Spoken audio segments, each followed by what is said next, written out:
Assalamualaikum warahmatullahi wabarakatuh. Innal hamdalillah nahmaduhu wa nasta'inuhu wa nastaghfiruh wa na'udzu billah min shururi anfusina wa min sayyiati a'malina. May yahdihillahu fala mudilla lahu wa may yudlil fala hadiya lahu. Ashhadu an la ilaha illallah wahdahu la syarika lahu wa ashhadu anna Muhammadan abduhu wa rasuluh. Ya ayyuhalladzina amanu taqullaha haqqa tuqatih wa la tamutunna illa wa antum muslimun. Ya ayyuhan nasu taqu rabbakumul ladzi khalaqakum min nafsin wahidah wa khalaqa minha zawjaha wa batha minhuma rijalan katsiran wa nisaa'a wattaqullaha alladzi tasaaluna bihi wal arham innallaha kana 'alaikum raqiba. Ya ayyuhalladzina amanu taqullaha wa qulu qawlan sadida yuslih lakum a'malakum wa yaghfir lakum dhunubakum wa may yuti'illaha wa rasulahu faqad faza fawzan 'azima. Amma ba'd. Ma'asyiral hadirin wal hadirat jamaah rahimani Allah wa iyyakum. Pada kesempatan di pagi hari ini kita memuji Allah Subhanahu wa taala. Kita masih diberikan oleh Allah Subhanahu wa taala berbagai macam nikmat, nikmat iman, nikmat Islam, dan juga diberikan kepada kita kemampuan untuk bisa menunaikan ibadah ketaatan kepada Allah Subhanahu wa taala. Salawat serta salam semoga tercurahkan, terlimpahkan kepada Nabi kita Nabi Muhammad sallallahu alaihi wasallam, kepada keluarga, kepada kerabat, dan juga kepada seluruh sahabat radhiyallahu anhum ajma'in. Ma'asyiral hadirin wal hadirat rahimakumullah. Pada kesempatan di pagi hari ini kita hendak melanjutkan pembahasan kita pada kitab Al-Arba'in An-Nawawiyah, dan kita sekarang masuk kepada hadis yang ke-13. Hadis yang ke-13 yaitu hadis dari sahabat Abi Hamzah Anas ibn Malik radhiyallahu anhu. Dan perlu sama-sama kita ketahui bahwa sahabat Anas bin Malik radhiyallahu an, di antara manaqib atau biografi yang menunjukkan keutamaan Anas bin Malik radhiyallahu an, Anas bin Malik adalah salah seorang sahabat yang tatkala berjumpa dengan Rasul sallallahu alaihi wasallam usianya masih sangat muda sekali, yaitu di usia 10 atau 11 tahun. Ketika Rasul sallallahu alaihi wasallam hijrah ke Madinah, ibundanya sahabat Anas bin Malik membawa Anas bin Malik untuk berjumpa dengan Rasul sallallahu alaihi wasallam. Dan lalu kemudian ibundanya menitipkan Anas bin Malik agar menjadi orang yang membantu keperluan-keperluannya Rasul sallallahu alaihi wasallam, khadimu Rasulillah sallallahu alaihi wasallam. Dan dengan sebab Anas bin Malik menjadi khadimu Rasulillah sallallahu alaihi wasallam, maka Anas bin Malik banyak melihat, banyak mendapatkan pelajaran-pelajaran. Karena memang Anas bin Malik termasuk orang yang mulazim. Ya, artinya mulazim itu terus menerus bersama dengan Rasul sallallahu alaihi wasallam. Ya, mulazamah. Sehingga kemudian banyak mendapatkan informasi, mendapatkan banyak ilmu disebabkan karena terus menerus bersama dengan Rasul sallallahu alaihi wasallam. Maka nanti dalam pembahasan ilmu hadis, apabila ada periwayatan seorang murid yang mulazim, artinya terus menerus bersama dengan gurunya, dengan orang yang tidak terus menerus, maka yang dikedepankan riwayat orang yang terus menerus bersama dengan gurunya, karena dia adalah orang yang terus menerus bersama dengan gurunya, sehingga periwayatannya itu jauh lebih bisa diterima dibandingkan murid yang lain yang sesekali datang misalnya, tidak terus menerus, tidak mulazim. Lalu kemudian juga Anas bin Malik radhiyallahu an termasuk orang yang juga didoakan oleh Rasulullah sallallahu alaihi wasallam. Di antara doanya Rasulullah sallallahu alaihi wasallam kepada Anas bin Malik adalah agar supaya dipanjangkan usianya Anas bin Malik. Lalu kemudian diperbanyak hartanya dan juga keturunan-keturunannya. Dan betul Anas bin Malik termasuk orang yang memiliki keturunan yang banyak, usianya panjang, ada yang menyebutkan sampai usia 93-an tahun, ada yang nyebutin sampai 100 tahun. Dan juga hartanya berlimpah, anaknya banyak, keturunannya banyak, termasuk ya cucunya juga, dan hartanya berlimpah. Dan ini merupakan bagian dari doanya Rasulullah SAW kepada Anas bin Malik. Dan juga ada satu kejadian, yang kejadian ini selalu diingat oleh Anas bin Malik radhiyallahu an. Karena sebab mengingat atau apabila Anas bin Malik mengingat kejadian ini, maka Anas bin Malik nangis. Yaitu tatkala Anas bin Malik ikut dalam satu peperangan di zaman Khalifah Umar bin Khattab radhiyallahu an, perang melawan Persia pada saat itu, yang lalu kemudian ini perangnya malam sampai waktu subuh masih belum berhenti perang. Dan tidaklah kaum muslimin pada saat itu bisa menunaikan salat subuh kecuali setelah matahari terbit. Perang akhirnya menang. Pada saat itu kaum muslimin bisa masuk menguasai satu daerah yang disebut dengan pusat kekuasaan Persia pada saat itu, namanya Tustar. Menang dan mendapatkan banyak harta rampasan perang. Tetapi Anas bin Malik radhiyallahu an setiap mengingat kejadian itu justru menangis karena sedih sebab sholat subuhnya terlambat. Padahal terlambat karena uzur syar'i pula lagi, sedang berperang, sedang berjihad. Lalu kemudian menang. Mestinya orang menang kan gembira ya, bahagia. Dapat harta rampasan perang banyak, mestinya gembira, bahagia. Tapi ternyata kegembiraan, kebahagiaan menang dan mendapatkan harta rampasan perang yang berlimpah tidak mengalahkan kesedihan Anas bin Malik karena disebabkan terlambat sholat subuh. Padahal terlambatnya nggak disengaja ini. Bukan karena sengaja, bukan karena keteledoran, tapi karena memang uzur syar'i perang. Begitu saja Anas bin Malik masih nangis kalau ingat. Jadi kebahagiaan menang, kebahagiaan mendapatkan harta rampasan perang tidak bisa mengalahkan kesedihan terlambat salat subuh. Dan semestinya orang-orang mukmin begini. Ya, punya harta banyak, mesti senang bisa mendapatkan harta berlimpah. Itu tidak lantas kemudian membuat kita lalai, apalagi kemudian merasa tenang-tenang saja meninggalkan salat fardu, meninggalkan salat wajib. Anas bin Malik kebahagiaan menang dalam peperangan, kebahagiaan meraih harta rampasan perang tidak membuat Anas bin Malik kemudian tidak bersedih, karena ada sesuatu yang lebih besar yang semestinya menjadi perhatian yang lebih besar, tapi kemudian ketinggalan atau terlambat. Nah, inilah sahabat radhiyallahu anhum ajma'in. Maka kita diperintahkan setelah kita mengikuti sunnah Rasulullah sallallahu alaihi wasallam, kita diperintahkan untuk mempelajari bagaimana cara hidupnya mereka, para sahabat radhiyallahu anhum ajma'in. Dan tadi kita sudah sebutkan Anas bin Malik sedih karena ketinggalan salat subuh, terlambat bukan ketinggalannya nggak ngerjain, terlambat. Itu pun terlambat tetap berjamaah. Karena memang semuanya terlambat, bukan hanya sendirian. Tetapi demikian saja tetap Anas bin Malik sedih dan menangis tatkala mengingat bahwa dia pernah terlambat dalam menunaikan salat subuh. Al-Imam An-Nawawi rahimahullahu taala, al-hadits ats-tsalits 'ashar, Anas bin Malik dari Abi Hamzah, ini kunyah ya. Kunyahnya Anas bin Malik, punya anak namanya Hamzah, maka kemudian disebut dengan Abu Hamzah. Dari Abi Hamzah Anas bin Malik radhiyallahu taala anhu, khadim Rasulullah sallallahu alaihi wasallam, pembantunya Rasul sallallahu alaihi wasallam. Dan tadi kita sudah sebutkan kisahnya.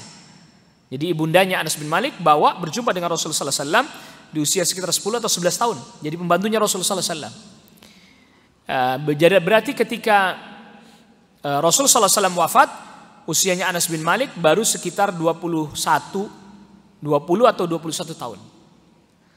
Karena di Madinah sekitar 10 tahun ya. Jadi usia Anas bin Malik ketika Rasulullah SAW wafat baru sekitar usia 20 atau 21 tahun. Nah, dalam jangka waktu 10 tahun menemani Rasulullah SAW, mendampingi Rasulullah SAW, dapat ilmu 10 tahun. Dapat ilmu. Ya, dapat ilmu karena tadi belajar dari Rasulullah SAW, apa yang dia dengar, apa yang dia lihat, apa yang Rasulullah SAW kerjakan, apa yang Rasulullah SAW ucapkan, bahkan kejadian antara Rasulullah SAW dengan sahabat. Ini Anas bin Malik betul-betul merekam dan mengingatnya. Dan itu jadi ilmu buat dirinya.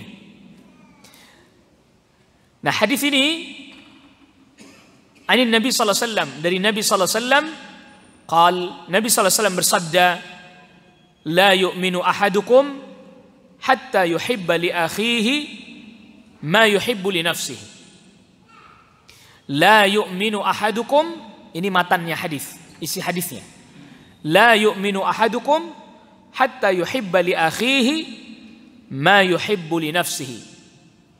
Tidaklah sempurna keimanan salah seorang di antara kalian sehingga dia mencintai sesuatu untuk saudaranya sebagaimana dia mencintai sesuatu itu untuk dirinya sendiri. Tidak sempurna keimanan salah seorang di antara kalian sampai dia mencintai sesuatu untuk saudaranya sebagaimana dia mencintai sesuatu itu kalau untuk dirinya sendiri. Hadis ini dikeluarkan oleh Al-Imam Al-Bukhari dan juga oleh Al-Imam Muslim. Dan kenapa tadi diterjemahkan la yu'minu ahadukum, diterjemahkan dengan tidak sempurna keimanan salah seorang di antara kalian? Kenapa tidak diterjemahkan tidak beriman? La yu'minu ahadukum mestinya kan diterjemahkan tidak beriman salah seorang di antara kalian. Kenapa kemudian diterjemahkannya tidak sempurna keimanan salah seorang di antara kalian? Maka perlu sama-sama kita ketahui, kita fahami, ini termasuk pembahasan yang dimana pada pembahasan ini apabila seseorang nggak faham nanti bisa bahaya, jatuh pada keyakinan yang keliru, pada keyakinan yang menyimpang. Yang pertama, iman itu terbagi menjadi 3 bagian. Iman itu secara garis besar terbagi menjadi 3 tingkatan. Yang pertama yang disebut dengan aslul iman, pokok iman, yang apabila seseorang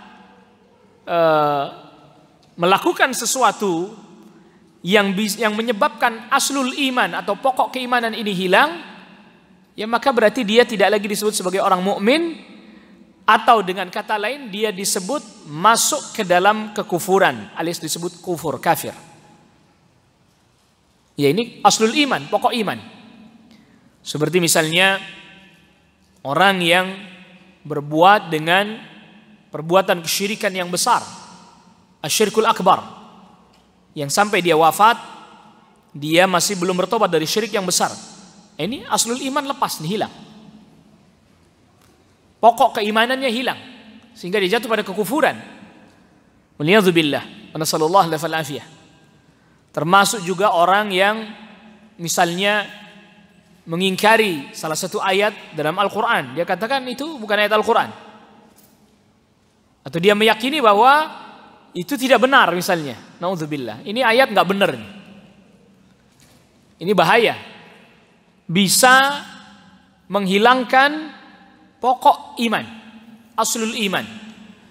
Nah, kalau yang hilang itu pokok iman, maka jatuh pada kufur.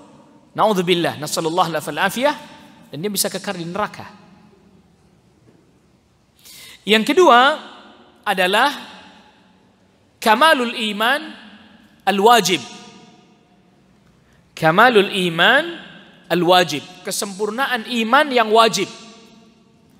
Dia bukan pokok iman, tetapi dia bagian daripada kesempurnaan keimanan namun wajib. Sehingga apabila kita melanggar atau tidak mau mengerjakan sesuatu ini, iman kita tidak hilang, tetapi kesempurnaan iman berkurang.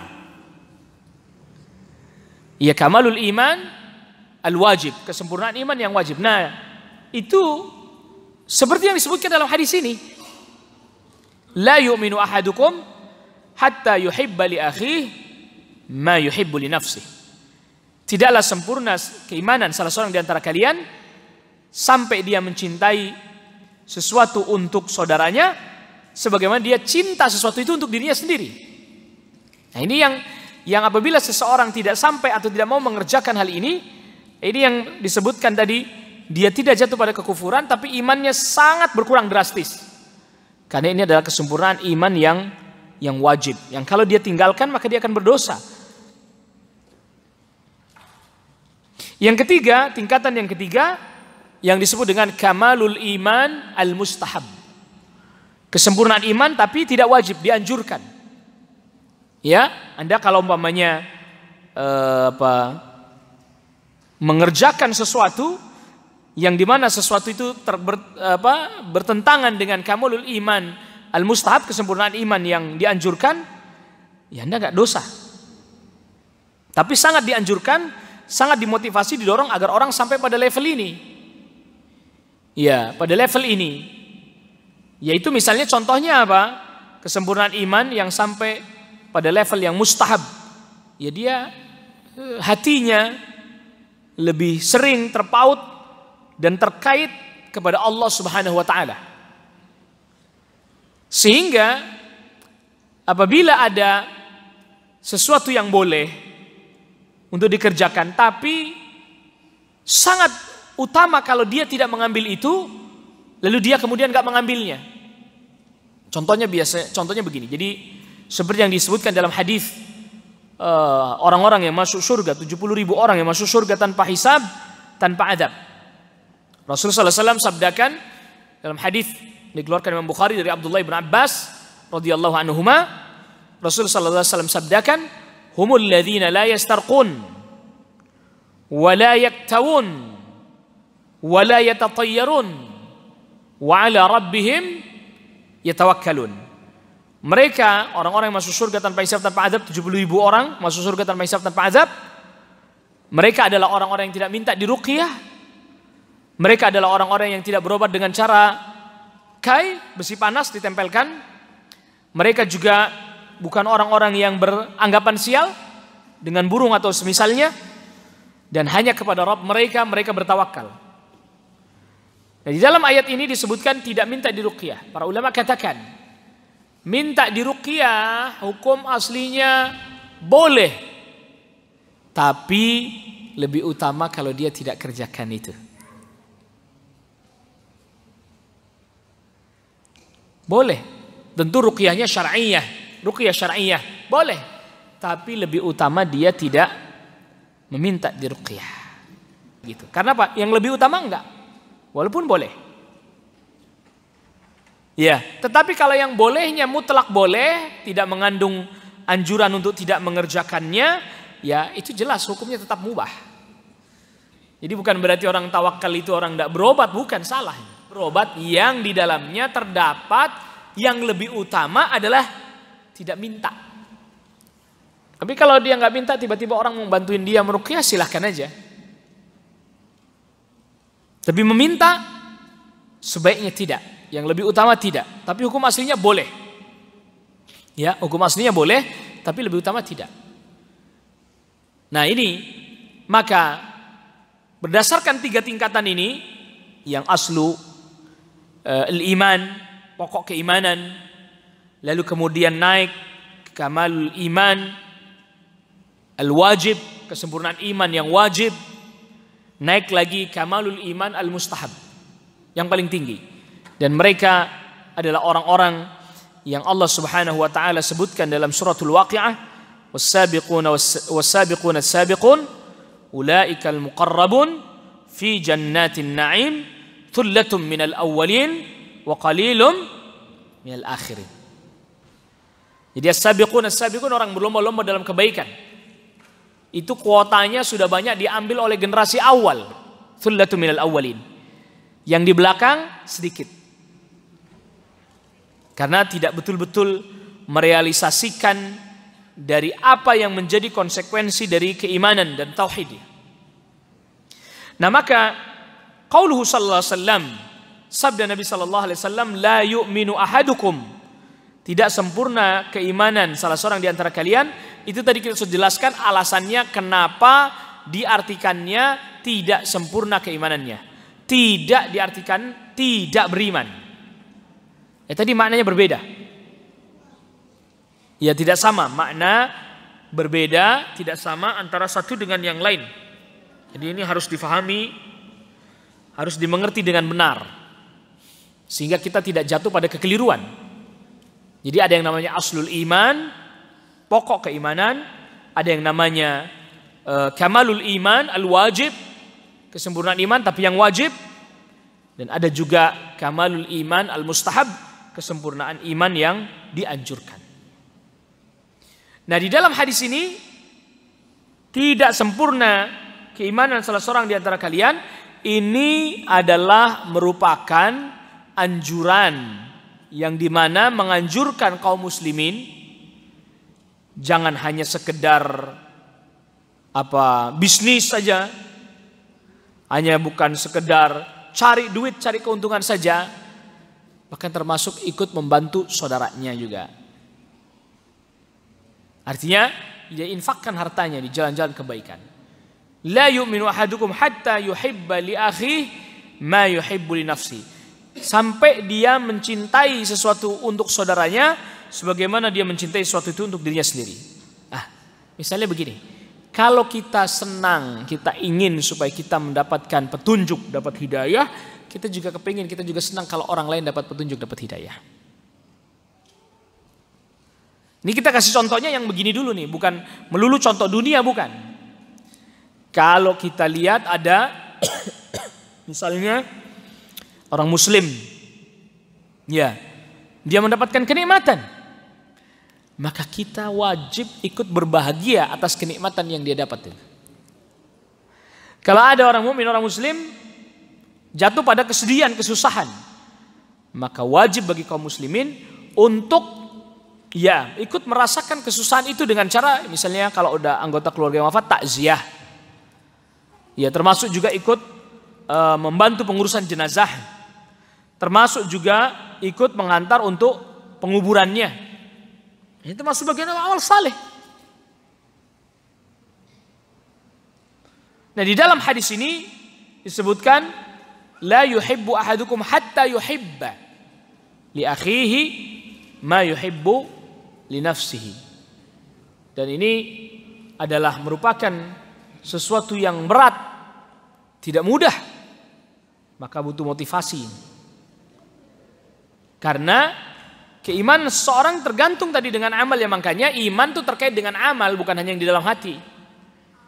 Makanya kalau kita dapati kata iman disebutkan menyendiri, itu berarti masuk di dalamnya Islam.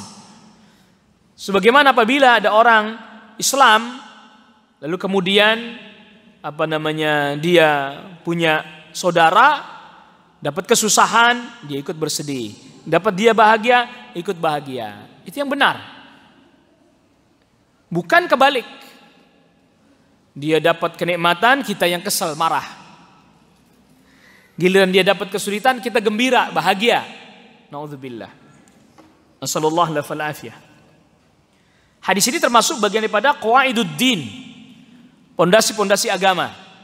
Dan pondasi dalam beragama itu didasari atas dasar al-mahabbah, cinta. Ya, hendaklah seseorang yang dia mengaku beriman, dia merasa senang, merasa gembira, merasa suka, merasa bahagia kalau saudaranya sesama mukmin sama muslim mendapatkan kenikmatan yang sama dengan dirinya. Bukan justru jadi pesaing. Apalagi kemudian bermusuhan. Itu pelajar itu kok bisa sukses? Kenapa ya? Ya belajar. Anda coba tanya dia, belajarlah sungguh-sungguh. Nggak mau. Ya, saya begini aja. Ya, dia nggak berusaha, nggak berupaya.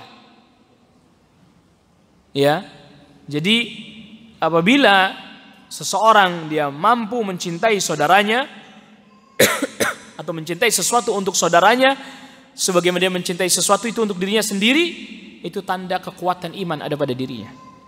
Tapi tadi kata para ulama, hadza amrun sa'bun, Ini perkara yang sulit, bukan perkara yang mudah.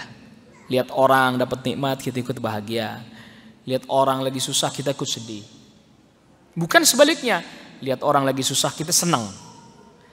Lihat orang senang, kitanya yang susah. Itu terbalik. Nah maka ini hadis menjadi salah satu pondasi agama dan juga termasuk apa? Yang namanya hubungan antara manusia satu dengan yang lain itu diikat dengan ikatan yang kuat dan itu ikatan batin maksudnya. Apa itu? Kecintaan. Ya, cinta kepada sama mukmin sama muslim. Sehingga kemudian semakin baiklah kondisi keimanannya. Ini sekali lagi bukan sesuatu yang mudah. Kita lihat ada orang ngunggulin kita, kita kesel. Padahal tetangga dan juga sama-sama orang Islam lagi. Kita lihat ada anak berprestasi misalnya, wah kesel. Sambil berkata, anak saya juga bisa begitu. Kenapa mesti kesel? Ya kenapa mesti marah? Kenapa mesti tidak terima? Itu tanda keimanan dalam hatinya melemah. Ya, tanda keimanan dalam hatinya melemah. Maka ya dia harus menyibukkan diri dengan hal-hal yang bermanfaat. Jangan udah begitu malah makin tambahin aktivitasnya yang nggak bermanfaat. Dan tadi kita sudah sebutkan kecintaan yang dimaksud di sini bukan hanya sekedar kecintaan perasaan, tetapi kecintaan yang didasari atas dasar aturan-aturan syariat. Nah, itu perlu diingat. Jadi kecintaan yang di sini dianjurkan adalah kecintaan yang mendorong orang untuk beribadah kepada Allah Subhanahu wa taala. Membantu suami misalnya untuk bisa menunaikan ketaatan kepada Allah Subhanahu wa taala. Rasul sallallahu alaihi wasallam sabdakan, liyattakhidha ahadukum qalban syakira wa lisanan dzakira wa imra'atan tu'inuhu ala amri al-akhirah. Hendaklah salah seorang di antara kalian menjadikan hatinya dipenuhi dengan keimanan dan rasa syukur kepada Allah Subhanahu wa taala. Lalu kemudian lisannya banyak berzikir dan dia menjadikan istrinya yang bisa menolong dia dalam urusan akhiratnya. Jadi terkait dengan kecintaan tadi, kecintaan yang benar, bukan kecintaan cuma berdasarkan perasaan. Kok kenapa kamu begini? Ya bisa saya cinta, nggak bisa, harus ada aturannya. Jadi kecintaan yang sesuai dengan aturan-aturan syariat. Nah ini, maka hadis ini pun menjadi dalil bahwa antara akhlak yang baik dengan dia baca Al-Quran misalnya atau bahkan dia menghafalkan Al-Quran sampai khatam, maka yang lebih diprioritaskan itu sebenarnya masalah ini tadi, masalah yang ada orang yang tidak mencintai saudaranya atau malah justru menganggap apa yang ada pada saudaranya semestinya harusnya dia yang punya. Ini bahaya. Ini hasad ini. Dan ini nggak diperkenankan, tidak diperbolehkan. Orang sampai pada hasad, pada dengki, tidak diperkenankan, tidak diperbolehkan. Nah lalu kemudian qauluhu sallallahu alaihi wasallam hatta yuhibba li akhihi ma yuhibbu li nafsihi. Sampai dia mencintai sesuatu untuk saudaranya sebagaimana dia mencintai sesuatu itu untuk dirinya sendiri. Kalau kita tahu orang lain itu tidak suka diperlakukan dengan tidak nyaman, maka jadilah Anda orang yang berusaha untuk jadi orang yang nyaman dengan orang lain. Sehingga orang lain itu yang tadinya ngerasa nggak nyaman jadi nyaman. Nah kita kan kepengennya begitu. Kalau saya keliru ya ditegurnya dengan cara yang baik. Iya, tegurlah dengan cara yang baik. Ya, diingatkan. Jadi kecintaan yang dimaksud di sini adalah kecintaan dalam urusan akhirat, bukan kecintaan dalam urusan dunia. Siapa orang yang bisa mengedepankan kecintaan pada urusan akhirat, pada urusan dan melebihi urusan dunianya, nanti ketika saudaranya dapat dunia dia ikut gembira, tidak lantas kemudian jadi kesel. Aduh, ini kenapa mesti dia sih yang dapat?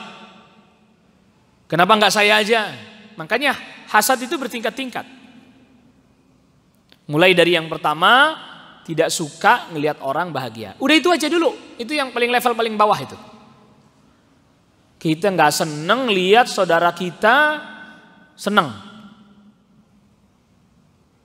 Yang kedua, level kedua, itu kita ingin supaya nikmat yang ada pada saudara kita hilang. Ini level 2 nih. Level yang tinggi, ini level berat ini, gitu ya. Ini level berat. Dia ingin nikmat yang ada pada saudaranya itu pindah ke dia saja. Orang lain kagak boleh ada yang punya, cuman dia aja. Akut ini udah di stadium 3 udah nih. Kalau naik lagi, hasadnya naik lagi, dengkinya naik lagi, melakukan segala cara untuk bisa memindahkan nikmat dari orang tersebut ke diri kita. Wah, ini udah parah yang begini. Nauzubillah. Nasallallahu alaihi wasallam. Ingat, di sini ada hubungan yang erat antara iman dengan akhlak. Ada hubungan yang erat juga antara cinta dengan iman. Ayo coba perhatikan dengan baik, dengan benar. Ada hubungan yang sangat erat antara iman dan akhlak, nggak bisa dipisahkan.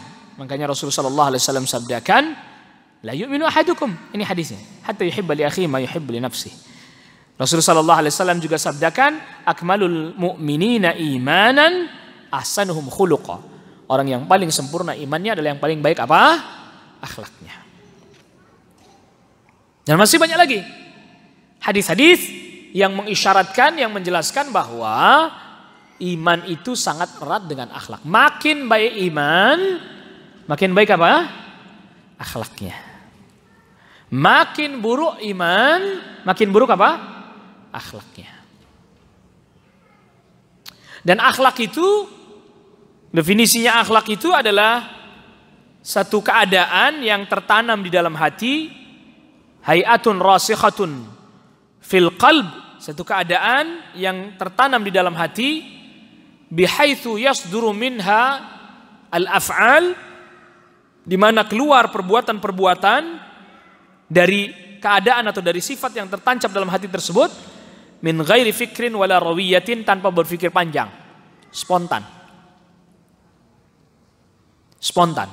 Dia sudah tertanam di dalam hati dan keluarnya apa? Spontan. Itu akhlak. Kalau adab itu perangkat-perangkatnya, aturan-aturannya. Adab makan, aturannya kalau makan tuh begini tahapannya begitu. Itu namanya adab. Aturan-aturannya. Perangkat-perangkat yang mengatur atau aturan-aturan yang memang sudah diatur oleh syariat, dan itu mesti baik. Dan itu pasti apa? Pasti baik karena datang dari syariat. Itu adab.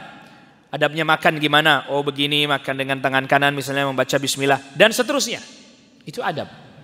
Nah, siapa orang yang multazimun lil adab, dia berpegang pada adab pada setiap kondisi, pada setiap keadaan, tempat yang memang sudah ada aturannya masing-masing, secara terus menerus, continue, itu nanti jadi akhlak buat dia. Ini biar paham dulu nih. Itu kadang sering dengar kata adab, sering dengar kata akhlak, tapi kemudian nggak tergambar gimana sih? Ya, jadi saya ulangi, bahwa yang namanya adab itu aturan-aturannya. Gimana aturannya? Di majelis ilmu seperti ini, gimana aturannya? Ya, berjalan menuju masjid, gimana aturannya? Gimana syariat ajarkan? Gimana Nabi sallallahu alaihi wasallam contohkan? Makan, gimana aturannya? Buang hajat, gimana tahapan-tahapannya, step-stepnya, langkah-langkahnya gimana? Dan seterusnya. Kalau sudah dilakukan ini terus menerus, itu akan menjadi bagian dari dirinya yang tidak terpisahkan. Itu baru disebut akhlak. Sehingga misalnya ketika seseorang mau makan, spontan lisannya bismillah. Tanpa harus berpikir panjang. Spontan dia pakai tangan apa? Kanannya. Sudah jadi akhlaknya. Itu mau dirubah udah gak bisa karena sudah tertanam. Sudah tertanam. Sudah tertancap pada dirinya. Dibiasakan seperti itu. Pakai sendal, adabnya kalau pakai yang mana dulu? Kanan. Melepaskan yang mana dulu? Kiri. Insya Allah semua tahu. Prakteknya kita sering masih ketukar-tukar gak? Belum jadi akhlak.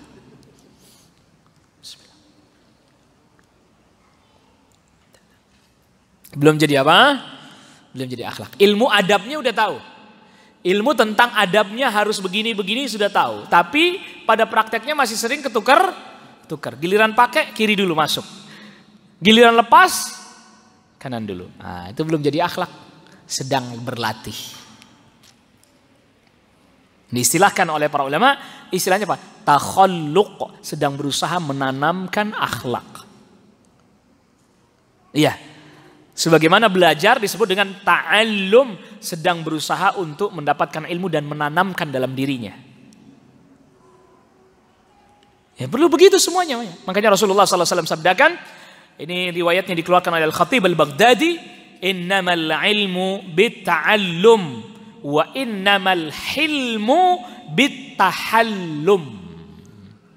Ilmu itu bisa diraih dengan apa? Belajar. Ya tadi ta'allum itu belajar, berusaha untuk menanamkan ilmu, bukan cuman mengetahui informasi. Beda. Ta'allum itu adalah upaya untuk, bahasanya orang zaman sekarang, integrasi ilmu. Dia tahu, dia amalkan, nempel. Terpancar, tertanam pada memorinya, terpancar pada ucapan dan perbuatannya. Itu proses ta'allum namanya. Jadi ilmu supaya terintegrasi dengan dirinya. Benar-benar terkoneksi, terhubung, bukan hanya hubungan saya tahu, saya hafal, saya ingat. Tidak. Maka apa kata sahabat Abdullah bin Mas'ud radhiyallahu an? Laisal ilmu bi kathratir riwayah, walakinnal ilmu al khasyah. Tetapi ilmu yang sebenarnya itu adalah yang menimbulkan rasa takut kepada Allah dalam hati Anda. Lalu Rasulullah SAW sabdakan, wa innamal hilmu bittahallum. Orang yang tabah, ya. Jadi al-hilmu itu levelnya di atasnya sabar. Levelnya di atasnya apa? Sabar. Orang akan mampu menjadi orang yang sangat tabah kalau dia mau berlatih. Tahallum itu latihan. Berusaha untuk mengintegrasikan ilmu ke dalam dirinya, dia internalisasi, dia amalkan, dia praktekkan, sehingga itu menjadi bagian dari dirinya yang tidak terpisahkan. Itu sudah jadi akhlak kalau sudah begitu. Sehingga dalam kondisi-kondisi spontan apa yang terjadi? Responnya langsung respon positif yang keluar. Ucapan yang positif, perbuatan yang positif, tanpa berpikir panjang. Ini sudah jadi akhlaknya.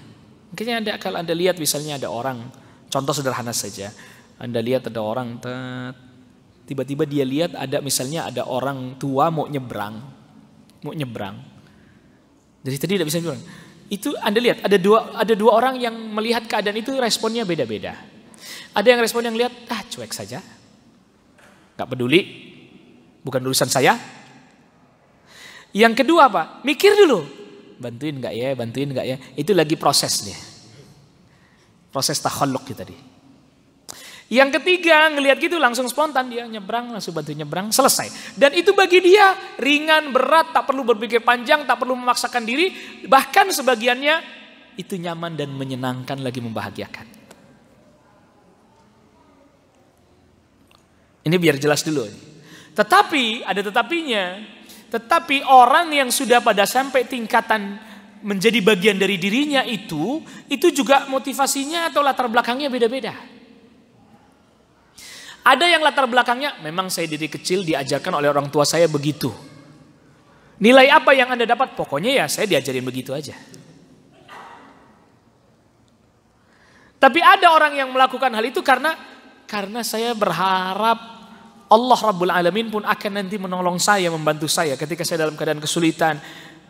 Itu nilainya jadi lebih. Bukan hanya sekedar kebiasaan biasa yang ditanamkan orang tua, tetapi sudah jadi lebih, sudah naik. Dan itu karena sebab ilmu juga.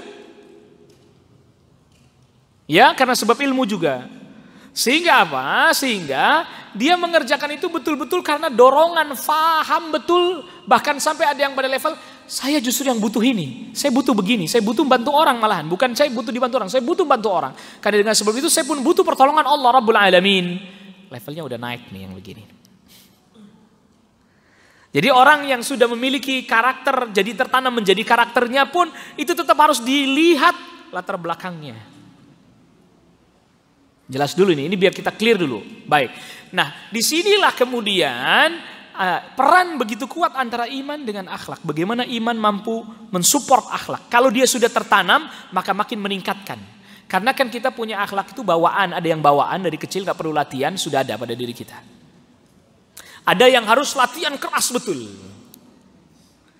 Ya, ada anak kecil, saya sering contohkan ini. Dan mungkin di sebagian pertemuan sudah juga pernah saya sampaikan. Karena ini hadisnya terkait dengan itu. Dan ini penjelasannya memang akan saya agak bikin sedikit agak panjang. Agar pemahaman kita bisa agak nyambung gitu. Ada anak kecil satu ngelihat temennya tidak bawa bekal makanan. Respon yang satu diam aja, asyik dia makan sendiri aja. Ketika coba Anda tuh, kamu kok nggak kasih teman kamu itu, dia kan nggak bawa bekal makanan. Apa kata temannya? Salah sendiri. Kenapa nggak bawa bekal? Kenapa nggak minta sama uminya untuk dibawain bekal? Salah sendiri. Anak-anak kan polos saja kan, nggak ada beban apa-apa dia ngomong begitu. Berarti itu, oh ini mesti harus dilatih nih berarti nih. Anak yang satunya lagi dia bawa bekal makanan, dia lihat temannya nggak bawa bekal. Dia mau makan, dia ambil separuh. Misalnya dia bawa roti, dia ambil separuh buat dia. Lalu kemudian, nih buat kamu, kamu gak bawa bekal ya? Ini buat kamu. Dia makan.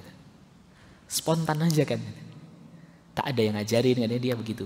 Itu lihat dua sampel, dua contoh. Ada anak yang tanpa diajarin, dia langsung memberi kepada temannya yang tak bawa bekal makanan. Ada satu lagi contoh yang salah sendiri, kenapa dia gak bawa, dan seterusnya. Ini pembawaan. Allah Subhanahu wa taala sudah bagikan sifat-sifat kita. Ini contoh real. Makanya ilmu syar'i itu nggak ada yang nggak bisa diterapkan. Sebenarnya bisa. Cuman memang beda antara konsep dengan terapan itu ada perbedaannya. Tentu jadi lebih rumit terapan. Maka contoh ini kita bisa pahami bahwa ada anak yang memang sudah ditanamkan oleh Allah, dibawakan oleh Allah sifatnya peduli, dermawan, tanpa disuruh, tanpa diperintah, tanpa dianjurkan, ya langsung aja spontan. Bawaannya dia. Tapi ada yang memang belum diberi itu, sehingga apa? Ya dia cuek aja. Nah, antara yang sudah diberi dengan yang belum sifat ini, mesti yang lebih mudah untuk diarahkan kan yang sudah diberi oleh Allah Rabbul Alamin. Tinggal kita berikan pemahamannya saja. Alhamdulillah kamu mau begitu, Allah mencintai orang-orang yang menolong saudaranya.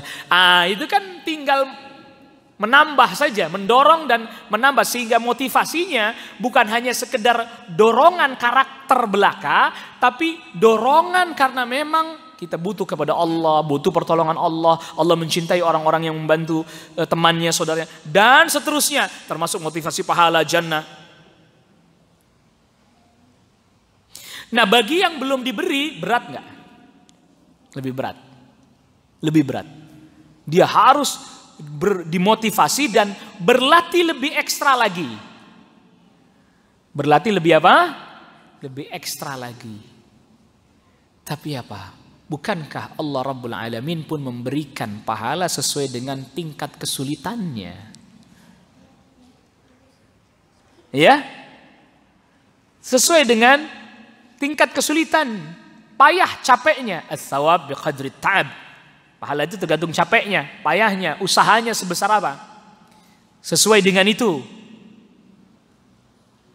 Bahkan termasuk orang yang belajar Al-Quran yang kesulitan kan? Ya. Siapa orang yang belajar Al-Quran dia kesulitan, wa yatata'u fi falahu ajrani. Dia dapat dua apa?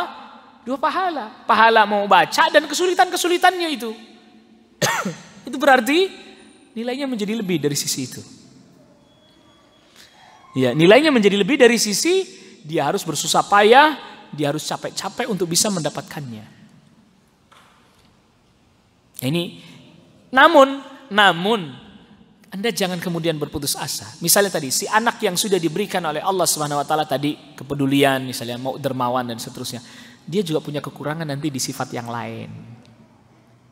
Di sisi lain. Si ini tadi, yang satunya yang belum peduli kepada temannya dan seterusnya yang harus berlatih, nanti juga dia diberi kelebihan di sifat yang lain, dia sudah ada tertanam. Sesungguhnya Allah telah membagikan kepada kalian akhlak sebagaimana Allah telah membagikan kepada kalian rizki. Innallaha qassama lakumul akhlak kama qassama lakumul arzaq. Sesungguhnya Allah telah membagikan kepada kalian akhlak sebagaimana Allah telah membagikan kepada kalian rizki. Tapi bukan berarti kemudian Anda tidak cari rizki, tidak berusaha kan. Bukan berarti juga kita tidak berusaha belajar kan. Wa innamal hilmu bittahallum. Nah, kembali kepada hadis ini tadi. Mencintai sesuatu untuk saudaranya sebagaimana dia mencintai sesuatu itu untuk dirinya sendiri. Mari kita bertanya pada diri kita sendiri. Kira-kira kita itu lebih senang sesuatu yang baik-baik, yang bagus-bagus itu untuk diri kita? Mana yang lebih besar? Kecintaan kita kepada sesuatu yang baik-baik untuk diri kita atau untuk orang lain? Mana yang lebih besar? Kecintaan kita terhadap sesuatu yang baik-baik untuk diri kita atau sesuatu itu untuk orang lain? Mana yang lebih besar? Untuk diri kita. Benar nggak? Itu semua orang begitu. Secara sifat dasar semua orang begitu. Kita seneng banget misalnya kita mendapatkan rizki atau misalnya kita bisa beli rumah untuk diri kita, senang. Mana yang lebih senang? Kita bisa beli rumah yang bagus untuk diri kita, teman kita bisa beli rumah yang bagus untuk dirinya. Mana yang lebih kita cintai? Kita bisa beli rumah bagus buat ini. Kalau gimana? Iya, nggak apa-apa. Begitu doang responnya. Tapi kalau kita yang dapat itu, masya Allah, alhamdulillah, itu ya. Itu berarti apa? Sifat dasarnya kita memang egois. Ya Anda ngaku terserah, enggak juga enggak apa-apa sih. Iya, ngaku enggak apa-apa, enggak juga enggak apa-apa juga, terserah aja. Kita lagi enggak dalam keadaan sedang menghukumi dan menghakimi. Kita lagi belajar. Yang namanya belajar tuh bukan hanya sekedar memahami konsepnya gimana, tapi memahami terapannya kayak apa. Itu yang lebih sulit kan. Jadi kita harus kenali dulu pertama bahwa kita itu punya sifat dasar bahwa kita itu egois. Udah gitu aja. Dalam artian bahwa ya kita pengen yang baik-baik, yang bagus-bagus, itu buat kita. Ya, buat kita. Buat orang lain, ya kalau dia dapat bagus, biarin aja nggak apa-apa. Kalau dia dapat jelek, ya itu sudah nasibnya dia sendiri. Itu masih belum hasad kalau begitu belum. Tapi kalau dia jadi biarin aja gitu. Biarin, itu masih belum hasad. Itu cuman mungkin bahasa kita cuman cuek aja. Nggak peduli aja. Tapi kalau dia dapat yang baik kita kesel, itu udah hasad, level 1. Itu sudah hasad level 1 sudah. Orang lain dapat begitu, kesel gitu, marah, nggak terima. Beda lagi, orang lain dapat itu, kita kepengen dapat itu juga sehingga kemudian kita bersungguh-sungguh untuk mendapatkannya. Itu lain. Itu namanya ghibthah, boleh. Wajar. Itu namanya ghibthah, boleh. Tapi kalau kita kesel dia mendapatkan kebaikan, kesel aja. Kita juga tidak berusaha untuk meraihnya dan seterusnya. Hasad level 1. Kalau kita kepengen nikmat itu hilang darinya, level 2. Kalau kita pengen nikmat itu hanya untuk kita saja, yang lain gak boleh, akut.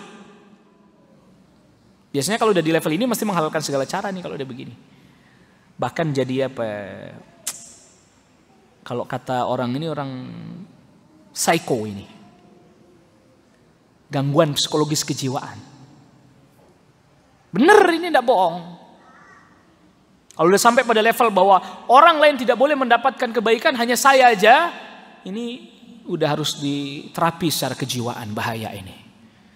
Itu makanya ada hubungan erat antara iman, antara akhlak dengan kondisi batin, kondisi jiwa. Orang mukmin tidak ada yang stres, nggak ada. Makanya ada orang mukmin stres mesti ada masalah ini, masalah pada imannya mesti itu. Nah, sekarang ketika orang punya sifat asli dasarnya adalah egois, mau yang baik-baik. Semua mesti begitu deh, nggak ada yang ya udah buat orang lain aja deh. Secara sifat dasar, naluri dasar semuanya begitu, nggak ada yang namanya baik itu dikasih orang itu nggak mau. Sisa dikasih orang lah, ya itu emang. Nah, kita dihadapkan pada kondisi yang seperti ini. Jadi di hadis ini ada kesannya kayaknya berimbang. Berimbang itu maksudnya balance itu. Tidak sempurna keimanan salah seorang di antara kalian sampai dia mencintai sesuatu untuk saudaranya sebagaimana dia mencintai sesuatu itu untuk dirinya sendiri. Seakan-akan sebagaimana itu seakan-akan berimbang. Padahal enggak berimbang ini. Ini lebih. Karena apa? Tadi kita sudah katakan sifat dasarnya kita tuh kita pengennya yang baik-baik buat siapa? Buat kita. Tapi kemudian ketika orang lain dapat yang baik kita gembiranya sama dengan ketika kita dapat itu berarti kita sudah mampu mengalahkan ego dan melampauinya. Dan ini adalah merupakan salah satu pelajaran kejiwaan batin di mana kaum muslimin harus mampu melampaui dan melawan egonya sendiri. Itu diantara poin yang disebutkan dalam hadis ini tuh. Anda harus kalahkan. Makanya yang disebut li akhihi duluan. Hatta yuhibba li akhihi. Itu disebut duluan. Ma yuhibbu li nafsihi. Sebagian dia mencintai sesuatu itu untuk dirinya sendiri. Bahkan sampai pada level. Ini level yang lebih tinggi lagi ini. Level ithar. Ithar itu apa? Mementingkan orang lain dalam urusan dunia. Kalau dalam urusan ibadah nggak boleh. Dalam urusan ibadah tidak boleh. Al-itharu fil ibadati makruh. Mendahulukan, mementingkan orang lain dalam urusan ibadah apa? Makruh. Saf depan ada kosong, silakan Pak maju, makruh. Anda maju, jangan kasih orang. Oh, kesempatan ini, saf depan ini. Kemuliaan, ambil. Tapi ithar dalam urusan dunia mustahab, dianjurkan. Urusan dunia, gimana? Udah Anda duluan nggak apa-apa lah. Lagi antri gitu ya, urusan dunia lagi antri. Ada orang bapak-bapak tua, Bapak silakan antri nempatin tempat saya. Saya nggak apa-apa, mulai dari belakang. Loh gimana? Nggak apa-apa, masih muda, masih kuat antri agak lamaan. Dalam urusan apa? Dunia. Itu udah mampu tadi dia mampu mengendalikan dirinya. Ini iman, hubungannya sangat kuat ini dengan iman. Makanya tadi hadisnya la yu'minu ahadukum. Gak beriman salah seorang di antara kalian. Makanya para sahabat itu berlomba-lombanya dalam urusan akhirat. Urusan dunia ketinggalan mereka gak gitu sedih. Bahkan nyaris gak begitu diperhatikan. Tapi kalau sudah urusan akhirat, mereka gak mau ketinggalan. Gak mau ketinggalan. Makanya para sahabat atau para fuqara muhajirin, orang-orang fakir dari kalangan muhajirin ketika datang kepada Rasulullah SAW bukan mengadukan kehidupan mereka yang susah sulit. Rasul kami fakir, hidup kami susah, makan kagak kuat, barang-barang pada naik harganya Rasul. Enggak, ada yang ngadu begitu kepada Rasulullah SAW, tak ada. Tapi ketika mereka ketinggalan dalam hal ketaatan, mereka datang kepada Rasulullah SAW. Wahai Rasulullah SAW, dhahaba ahlud duthur bil ujur wan na'imil muqim. Rasul, itu orang-orang yang kaya itu, mereka dapat pahala banyak, kenikmatan yang begitu berlimpah nanti di akhirat lagi terus menerus. Kenapa? Wa madzaka, kenapa hal tersebut bisa terjadi? Kata orang-orang fakir muhajirin, yusalluna kama nusalli, mereka salat seperti kami salat. Yasumuna kama nasum, mereka puasa seperti kami puasa. Yatasaddaquna wala natasaddaq, mereka bisa sedekah kami enggak bisa sedekah. Ya'tiquna wala na'tiq, mereka bisa memerdekakan budak kami enggak bisa. Rasul, berarti kan mereka dapat pahala lebih banyak dari kami. Mereka datang kepada Rasulullah SAW mengeluhkan urusan-urusan akhirat, bukan urusan dunia. Dan ini ciri masyarakat yang tangguh. Iya, ini ciri masyarakat tangguh. Begini, tidak banyak ngeluh urusan dunia ini. Ini dikit, aduh begini.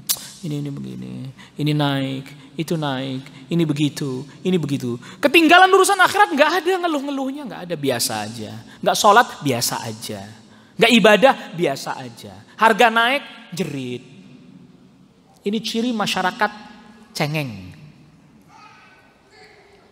Ajar dari para sahabat radhiyallahu anhum ajmain. Urusan dunia, ya udah, dia sudah usaha, dia sudah berupaya, ternyata Allah berikan rezeki seperti itu, ya sudah, manfaatkan sebaik-baiknya. Maka kita ditempa, dididik imannya, ilmunya biar bagus, imannya benar, nanti akhlaknya jadi baik.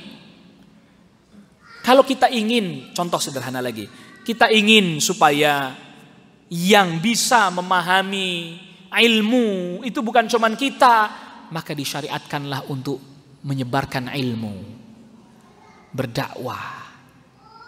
Kalau kita ingin supaya orang pun tidak tergelincir pada kesesatan, tidak terjatuh kepada kemaksiatan, maka diperintahkanlah nasihat.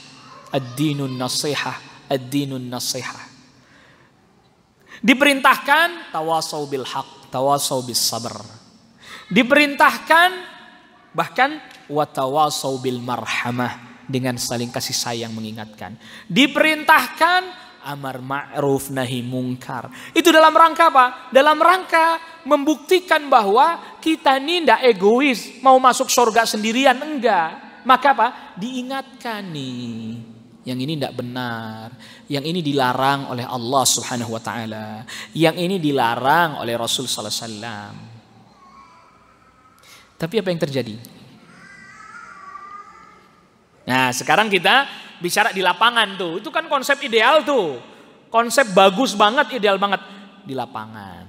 Orang diingetin baik-baik. Terima? Nggak terima. Dikasih tahu, galakan dia. Baik itu dalam urusan dunia ataupun urusan apa? Akhirat. Oh, ayo kita berangkat sholat begini. Udah sih, ngapain sih ngurusin orang? Urus diri sendiri masing-masing. Kayak situ yang udah pasti surganya aja. Ini faktor apa? Faktor iman. Faktor iman. Lu iya memang nggak ada. Iya iman, itu bicaranya iman. Karena orang mukmin itu kok diingatkan, alhamdulillah, terima kasih. Ya saya siap-siap. Makasih ya sudah diingatkan. Jadi ini dua sisi sekaligus. Maka setiap permasalahan, kalau udah bicaranya masalah-masalah orang dengan orang, manusia dengan manusia, dua sisi sekaligus. Nah, dari pihak yang pertama, ketika dia menginginkan kebaikan untuk saudaranya, sebagaimana dia menginginkan kebaikan itu untuk dirinya sendiri, dia telah melakukan hal itu, lalu kemudian gak diterima, kan dia kan melakukan itu karena Allah, karena iman. Maka ya sudah, gak apa-apa, gak marah. Udah dikasih tahu, gak terima, ya udah gak apa-apa. Ya ngegerutu juga kagak gitu loh. Kan ada, iya sih pergi tapi sambil ngegerutu. Masih tahu orang. Ya, gitu. Besok kagak usah dah, ngapain orang begitu mah gitu. Rasulullah SAW ingatkan, ada perempuan yang nangis di kubur anaknya, datang. Wahai ibu, bertakwalah ibu kepada Allah, bersabarlah, ittaqillaha wasbiri. Rasul, baik-baik itu, baik-baik. Bertakwa kepada Allah ya bu ya, bersabar ya bu ya. Ilaika anni, minggir kamu, minggir. Innaka lam tusab bi musibati. Situ ngomong gampang, sabar. Yang kena musibah saya, bukan situ. Yang anaknya mati, anak saya, bukan anak situ. Sabar. Rasul sallallahu alaihi wasallam, udah pergi aja Rasul. Kagak ada marah, kagak ada apa, udah pergi aja, disuruh pergi deh. Iya, coba orang hari ini digituin, kasih tahu marah-marah, biar tahu rasa ntar dia tuh.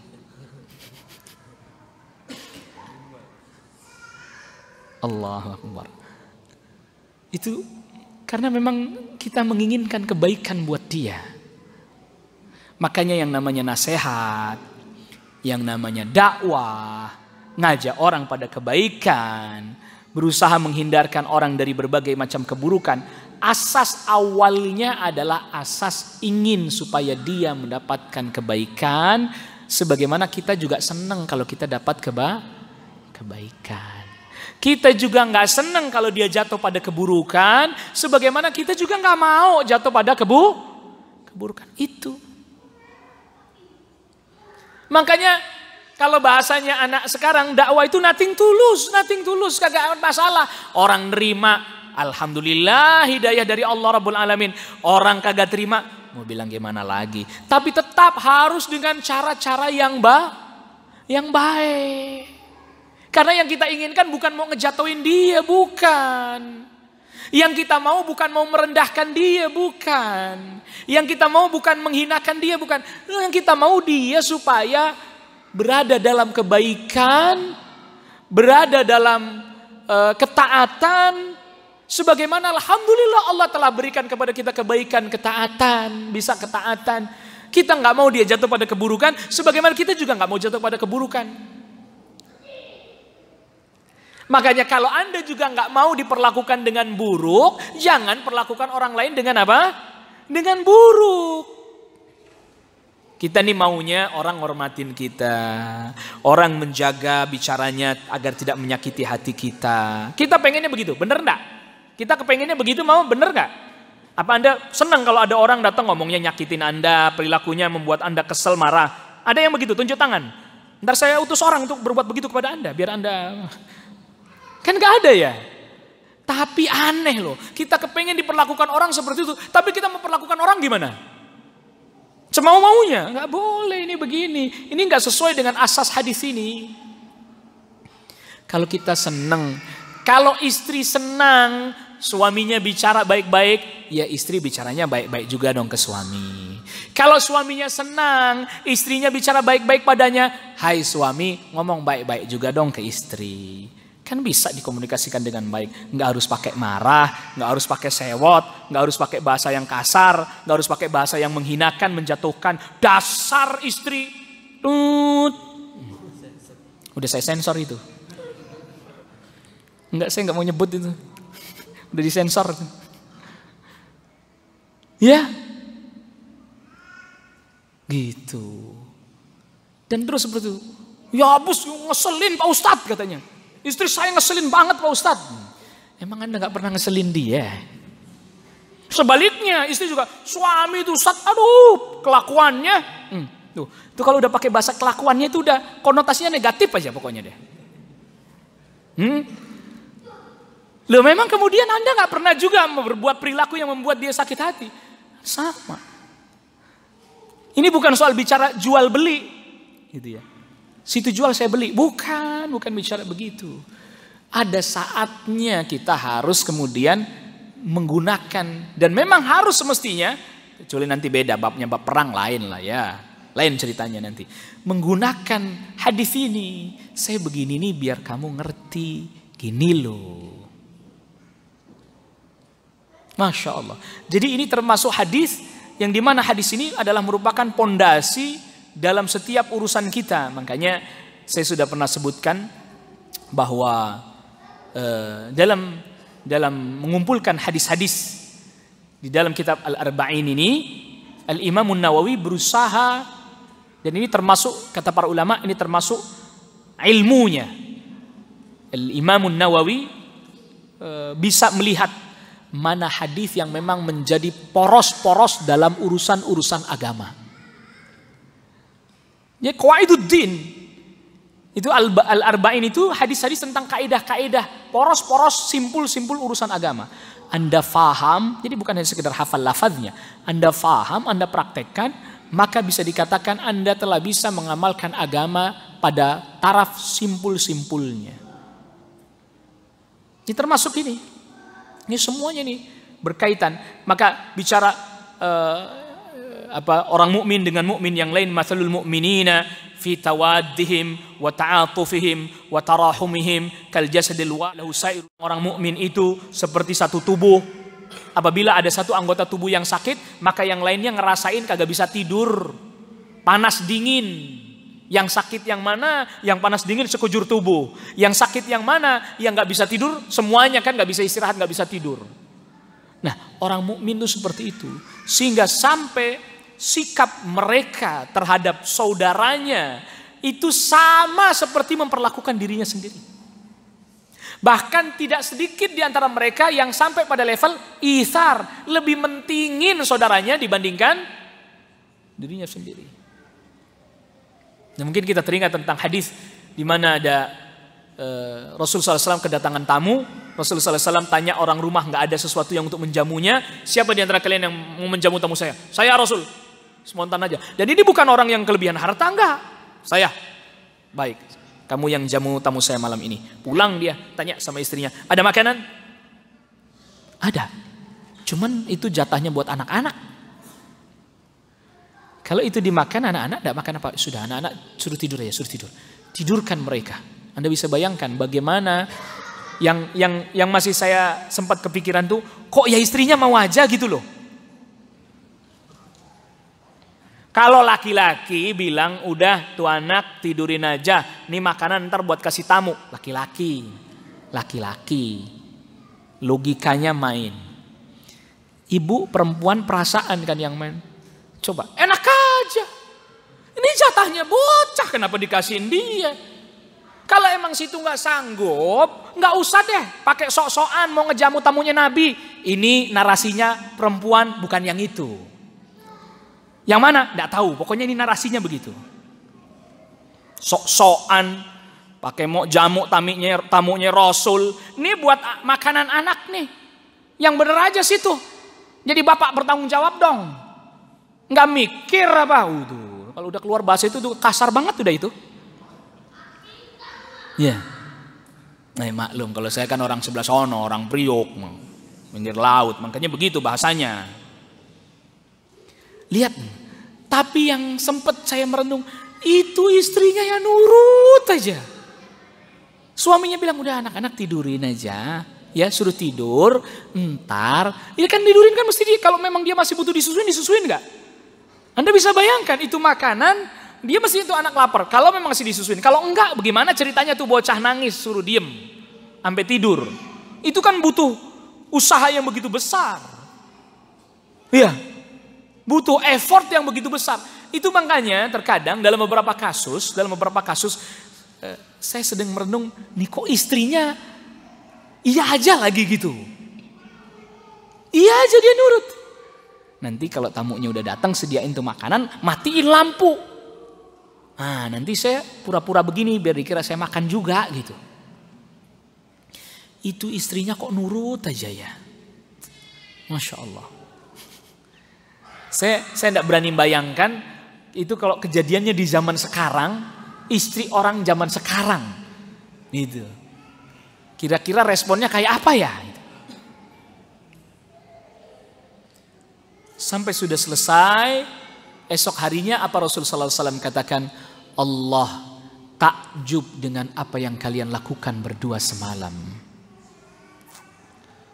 Allahu Akbar. Itu levelnya bukan mencintai sesuatu untuk saudaranya sebagaimana mencintai untuk diri sendiri. Enggak, mentingin saudaranya, ngalahin diri sendiri. Itu levelnya udah di situ. Allahu Akbar. Anaknya dikalahin kepentingannya. Udah ntar aja, biarin dia tidur aja, suruh tidur. Allahu Akbar. Gitu kadang kalau baca kisah-kisahnya para sahabat begini, malu kita. Malu, ngakunya ngikutin sahabat tapi perilakunya jauh banget gitu ya. Memang kalau ngaku tuh gampang. Ngaku tuh mudah. Jauh banget perilakunya, akhlaknya, Masya Allah, kesabarannya, tawadhu'nya, kegigihannya membela agama. Kita ini belum seberapa. Lagi belajar.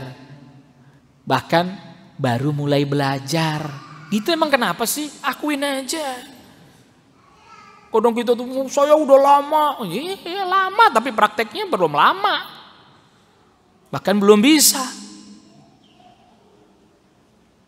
Nah maka ini luar biasa nih. Ya. Maka kata ada nasihat yang sangat begitu indah. Ini diriwayatkan dari Al-Fudail ibn Iyad. Al-Fudail ibn Iyad pernah berkata kepada Sufyan bin Uyainah. Perhatikan ya. Al-Fudail ibn Iyad kasih nasihat pada Sufyan bin Uyainah. Sufyan bin Uyainah ini ulama rawil hadis bahkan. Apa nasihatnya? In kunta turidu ayyakuna an-nasu mithlaka fama addaita lillahil karim an-nasihah. Kalau kamu mau manusia memperlakukan engkau seperti engkau, artinya memperlakukan baik kepada engkau, maka apa yang engkau tunaikan haluslah karena Allah. Apa itu? Kita harus memberikan nasihat. Apa itu nasihat? Menginginkan kebaikan untuk dia sebagaimana kita menginginkan kebaikan itu untuk kita, dan kita melakukan hal itu karena Allah Subhanahu wa taala. Begitu. Jadi berinteraksi dengan manusia itu sebenarnya rumusnya gampang. Ya. Rumusnya gampang. Al-Hasan Al-Basri 3. Tapi maksudnya gampang diucapin. Rumusnya gampang itu maksudnya apa? Gampang diucapin, dipraktekinnya mah Masya Allah berat. Yang pertama apa? Yang pertama adalah kaful adha. Jangan pernah Anda yang menyakiti dia. Yang kedua apa? Badlun nada. Anda berusaha kasih manfaat dan kebaikan buat dia. Yang ketiga apa? Wa talaqatul wajh. Berseri-serilah Anda di hadapan dia. Kita nih berusaha nggak nyakitin dia, berusaha memberikan kebaikan kepada dia semampu kita, berusaha kita selalu tersenyum berseri-seri di depan dia. Itu masih mungkin nggak dia berbuat buruk pada kita? Masih mungkin nggak? Kalau kita sudah sampai pada level yang benar-benar, itu dia jadi berubah. Awal mulanya dia buruk, tapi nanti dia jadi berubah lama-lama. Cuman kan itu tadi, itu sama saja bahasa lebih ringkasnya membalas keburukan dengan kebaikan. Itu susah, luar biasa, berat. Kita nggak mau diperlakukan buruk sama orang. Orang berbuat buruk pada kita, kita balas baik, berharap agar dia jadi baik. Tidak memperlakukan buruk pada kita, tidak berbuat buruk kepada orang lain. Karena kita nggak mau orang lain dapat keburukan dan seterusnya. Berat nggak? Berat. Bawaannya kan, udah nggak mau, ngapain orang begitu.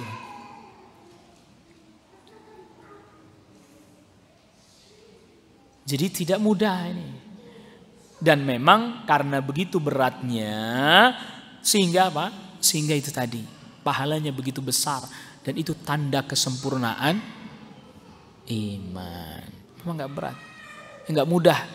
Gak usah pada ruang lingkup yang besar. Masyarakat. Ruang lingkup yang kecil aja. Rumah. Ya. Ini kalau prinsipnya ini kita menginginkan kebaikan, maka ngikutin aturan syariat. Lalu kemudian kan kita pengen baik nih, pengen baik. Seorang pengen baik, kan harus tahu caranya. Bagaimana cara ngajak kebaikan? Harus tahu caranya. Jangan ngajak kebaikan dengan cara yang keliru, nggak tepat, akhirnya tidak sampai pesannya. Udah kayak begitu juga, kita harus mampu memprediksikan kendala-kendalanya. Responnya gimana nanti nih? Sehingga semuanya sudah dipersiapkan. Ya, jangan sampai kemudian tiba-tiba keluarga udah dikumpulin, nasihatin, terus kita dapat respon yang negatif misalnya dari mereka, kita langsung marah, kita langsung tidak terima, padahal kita yang inginkan kebaikan. Akhirnya kemudian mereka juga jadi marah, bukannya baik malah jadi tambah runyam urusan dan seterusnya. Memang tidak mudah. Tapi tadi memang kadang kita seringkali juga beranggapan bahwa bersikap seperti itu dianggap kelemahan. Bersikap seperti tadi dianggap kelemahan. Padahal asalkan kita tahu di mana kita menempatkan, misalnya itu bukan jadi kelemahan. Asalkan kita tahu kapan, di mana kita mesti menempatkannya. Wallahu ta'ala ala wa alam. Ini sebagian yang bisa kita bahas pada pertemuan kita kali ini. Ada pertanyaan?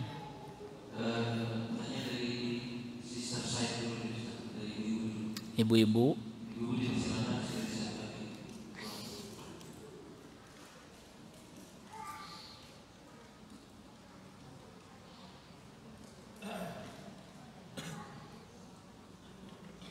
Assalamualaikum warahmatullahi wabarakatuh. Waalaikumsalam warahmatullahi wabarakatuh. Pak Ustaz, saya Yusufi, saya ingin bertanya, apabila kita menzalimi orang lain, amal ibadah kita akan diambil oleh orang tersebut.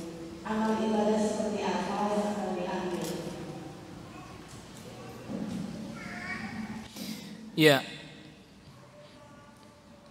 tentang masalah kalau kita menzalimi orang lain, pahala amal kita akan diambil.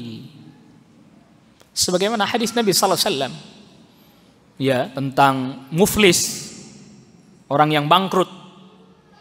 Dia datang membawa pahala salatnya, bawa pahala saumnya, tapi dia menzalimi si fulan dan seterusnya. Nanti pahalanya itu dipindahin ke orang itu. Itu sebagai hukuman. Ya, sebagai hukuman. Dan kalau pahala amal salihnya sudah habis dan ternyata dia masih ada kezaliman yang belum tertunaikan, maka dosanya orang yang dizalimi itu yang dipindahkan kepada orang tersebut. Bukan karena dia menanggung dosa orang lain, bukan. Itu dosanya dia sendiri karena itu hukuman bagi dosa atau kezaliman yang dia telah kerjakan. Ya, kalau ditanya amal apa, itu tadi kalau berdasarkan hadisnya pahala puasanya, pahala sholatnya, nah itu pindah. Allah pindahkan kepada orang yang dizalimi. Na'udzubillah. Nasallallahu alaihi afiyah. Wallahu a'lam.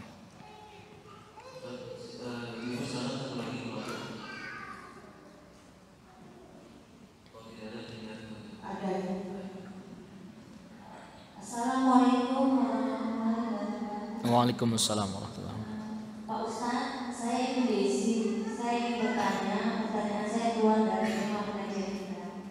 Pak Ustaz, akikah itu setahu saya hukumnya sunat bagi yang mampu, untuk bayi yang baru dilahirkan yang berumur 7 hari.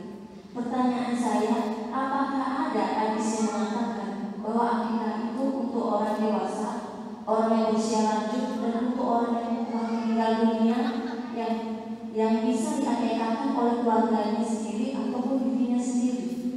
Assalamualaikum warahmatullahi wabarakatuh. Waalaikumsalam warahmatullahi wabarakatuh. Ya Rasulullah sallallahu alaihi wasallam sabdakan tentang akikah, tudbahu anhu yawma sabi'ihi wa yuhlaqu wa yusamma. Disembelih hewan akikahnya itu di hari yang ke-7, lalu bayinya itu digundul, diberi nama, rambutnya ditimbang, lalu kemudian dikurs dengan perak. Yang mau dengan emas berarti kan lebih grade-nya lebih tinggi, upgrade berarti ya lebih utama. Kalau dia mau begitu silahkan. Lalu kemudian dia bersedekah sesuai dengan berat rambutnya tadi, mau dikonversi ke perak atau ke emas. Kalau di hadisnya sebut perak.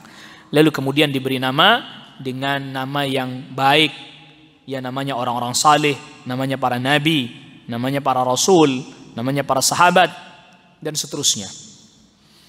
Nah, terjadilah perselisihan di antara para ulama tentang bagaimana yang lebih dari itu, sedangkan dia misalnya belum mampu. Bolehkah kemudian diakikahkannya ketika sudah dewasa dan seterusnya?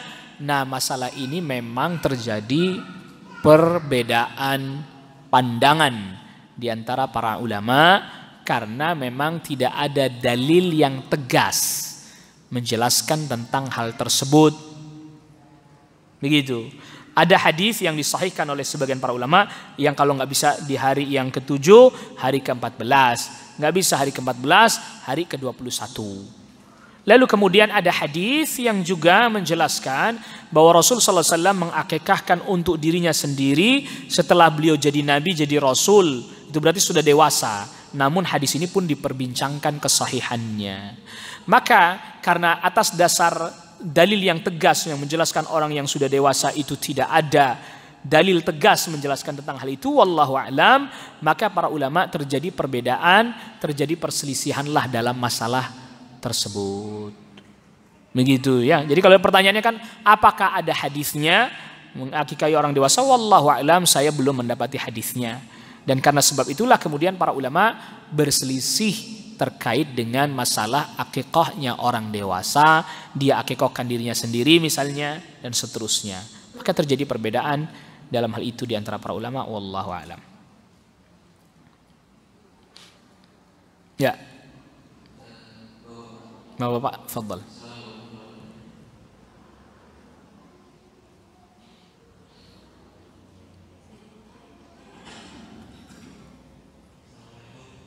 Waalaikumsalam warahmatullahi wabarakatuh.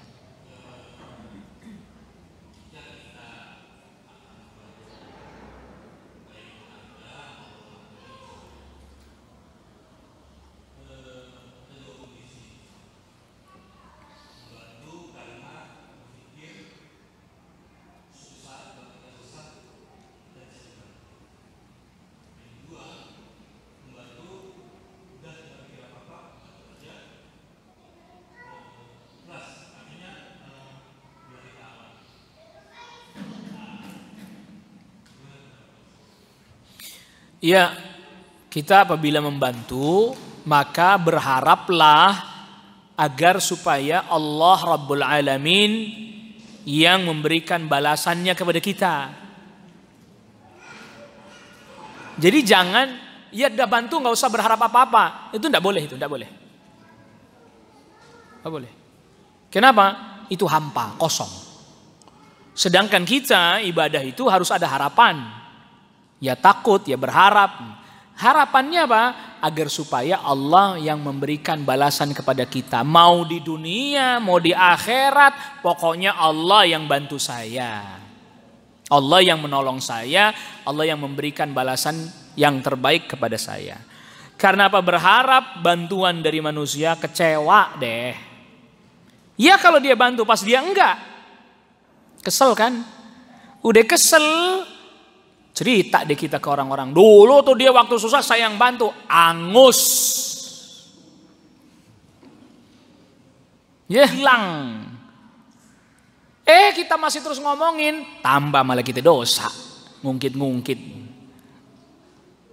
Gitu ya. Jadi kita kalau begitu jadi gimana? Ya berharap agar Allah yang memberikan balasannya kepada kita.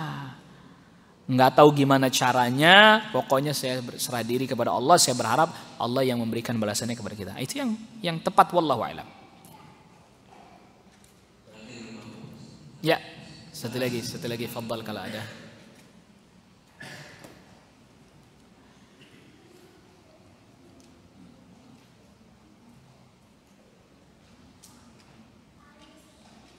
Assalamualaikum warahmatullahi wabarakatuh. Waalaikumsalam warahmatullahi wabarakatuh.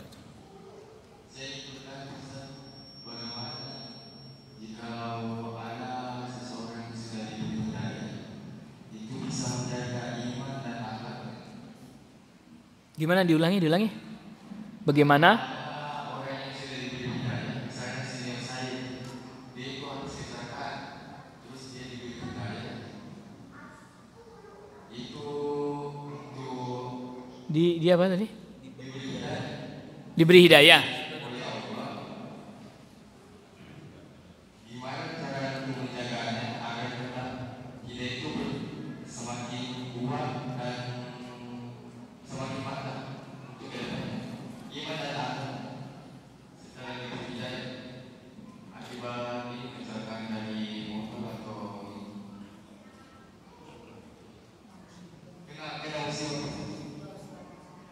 kena musibah dapat hidayah. Gimana caranya supaya hidayahnya istiqomah? Iya, perlu kita sama-sama ketahui bahwa hidayah itu ada secara umum ya, ada dua macam secara umum. Kendati pun ada di antara para ulama yang membaginya dengan beberapa pembagian. Ada hidayah yang berupa kita dapat ilmu tahu, pencerahan. Yang kedua adalah mau menerima kebenaran dan mau mengamalkannya. Nah maka ini saling beriringan ini. Artinya saling beriringan, tentu kita butuh ilmu, kita juga butuh untuk bisa mengamalkannya. Nah maka orang yang mau terus supaya hidayah itu tetap pada dirinya, ya dia harus terus menuntut ilmu, belajar. Dia aneh ya, ada orang yang Dia mau hidayah tetap ada pada dirinya, tapi belajarnya nggak mau.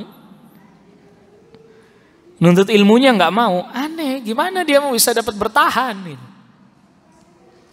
Itu poin yang satu. Yang kedua, cari teman yang baik. Cari teman apa?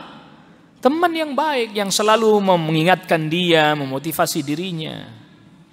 Yang ketiga, ia terus berdoa kepada Allah Rabbul Alamin. Ya, makanya di antara kebutuhan kita yang sangat besar, kebutuhan pada hidayah, maka kita diperintahkan untuk baca suratul Fatihah terus. Tiap sholat, kagak sah sholat kalau nggak baca surat Al-Fatihah. Ihdinas siratal mustaqim. Jadi kebutuhan kita pada hidayah sangat besar dibandingkan kebutuhan kita kepada makanan, minuman, pakaian. Sekarang pertanyaannya, mana yang lebih kita sedihkan? Kagak dapat makanan, pakaian, atau nggak dapat hidayah? Mana permintaan kita yang lebih banyak lagi dominan? Hidayah atau minta urusan-urusan tadi itu, ya, duitnya banyak gitu. Mana yang lebih banyak yang kita minta? Maka Allah Rabbul Alamin yang maha mengetahui tahu bahwa kita tuh kecenderungannya minta hidayah nggak begitu prioritas.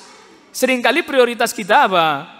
Nah, itu tadi minta rizki pun rizkinya dengan definisi dia sendiri, duit dan seterusnya. Itu kan definisi rizki yang sempit. Maka karena Allah tahu nih kalau umpamanya nih orang dilepas suruh doa semaunya aja, banyak kan minta yang begitu doang. Maka Allah perintahkan gak boleh tidak baca surat Al-Fatihah di dalam salat. Mau salat fardu, mau salat sunnah, wajib dia baca apa? Baca suratul Fatihah, karena di dalamnya ada permohonan hidayah. Ya, di dalamnya terdapat permohonan hidayah. Dan termasuk ketika kita salat berjamaah misalnya kan, imam baca ihdinas siratal mustaqim, siratal ladzina an'amta alaihim, ghairil maghdubi alaihim waladdallin. Amin. Yang kita aminin yang mana? Yang kita aminin yang mana? Yang kita aminin dia doa ihdinas siratal mustaqim, itu yang kita aminin. Kita baca amin kan? Imam baca suratul Fatihah, kita aminin, yang kita aminin dia yang sedang dimohonkan itu ihdinas siratal mustaqim itu. Jadi itu tadi yang pertama, dia terus belajar nuntut ilmu, jangan meninggalkan majelis ilmu, karena majelis ilmu itu ibarat air bagi ikan. Maka siapa orang yang meninggalkan majelis ilmu maka seperti ikan tanpa air. Yang kedua, cari teman yang baik, karena Rasul sabdakan almaru ala dini khalili. Seorang ikutin agama temannya. Falyanzur man yukhalil, cari teman, lihat pilih yang mana, jangan asal-asalan aja. Dan yang ketiga terus berdoa. Wallahu a'lam. Baik, kita cukupkan kajian kita kali ini. Wassallallahu ala nabiyina Muhammadin wa alihi washabbihi wa sallama tasliman katsira. Subhanakallahumma bihamdik, asyhadu an la ilaha illa anta astaghfiruka wa atubu ilaik. Wassalamualaikum warahmatullahi wabarakatuh.